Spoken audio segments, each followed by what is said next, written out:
Nathan Rabin had anything but a normal childhood. His parents divorced when he was very young. He lived in foster homes, and at one point he was sent to a mental hospital. He immersed himself in pop and other forms of culture to cope with his depression, and he is now the head writer for The Onion's AV Club. He's also written a memoir called The Big Rewind, which recounts his tumultuous childhood and how he was rescued by the likes of Nirvana, J.D. Salinger, and Quentin Tarantino. The book is published by Scribner. I'm very pleased it has brought Nathan Rabin to our show today, and congratulations with the great reviews. People, I'm sure many of my listeners saw the review at yesterday's Times. That was quite spectacular. Did people encourage you to write a memoir when you told them your life story? Oh, God, no.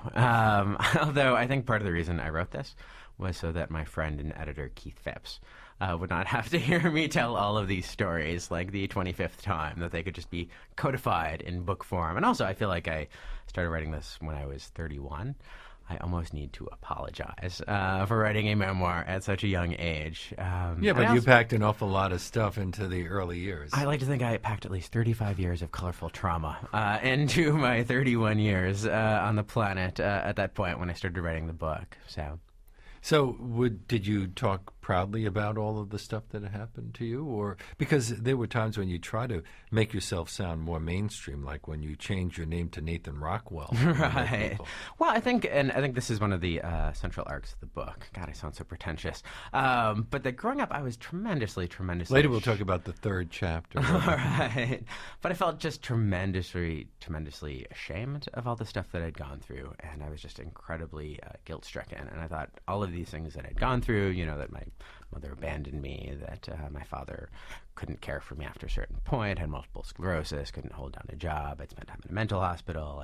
I'd been kicked out of a foster family in the most traumatic, kind of jarring way imaginable. And then I spent 5 years in a group home. That these were all tremendous sources of shame, and that if the world knew about it, I would be shunned. I'd be like, put out on an ice floe and set out to sea. And then I think when I started to go to college, I started to realize maybe this stuff isn't that bad, and maybe it actually makes me kind of interesting, and maybe instead of letting this control me, I can control it, and that I can own my life story. And I think that's a big part of why I wrote this book. Where did you grow up?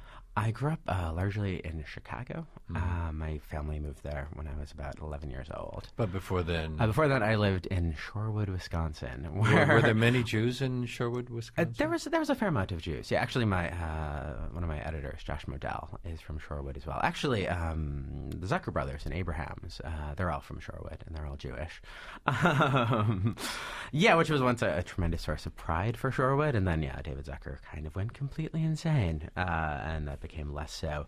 But yeah, I always felt very insecure, and I always felt very neurotic. I like to think that I, came out of the womb with black bags under my eyes and like a cigarette dangling between my lips, saying, is this all you have? Like I'm headed back in if there's nothing more for me. So I was very, very anxious, even when I had a relatively normal childhood, if such a thing exists. Well, many people, when they are going through traumatic experiences, wind up coming up with alternative lives. I suspect instead of doing that, you just immersed yourself into various forms of the culture. Oh, very much so. I think I kind of lived inside my mind, and I lived in the future tense, and I refused to kind of live in the present because the present was often kind of unbearable. So people say, like, how did you become involved in pop culture? And I wanted to be part of anything that was not part of my life. And where did it begin? With movies, with music, with It began with movies, basically. And I write in the book about how I kind of had this pop culture epiphany. And I was 11 years old or 12 years old, and I was just deeply, deeply depressed, kind of everything had fallen apart. And I stole a jar of quarters from the laundry room of my apartment complex. And I went with my sister to go see Bill and Ted's Excellent Adventure. And it was this transformative experience, as I'm sure it is for many people who see Bill and Ted's Excellent Adventure for the first time.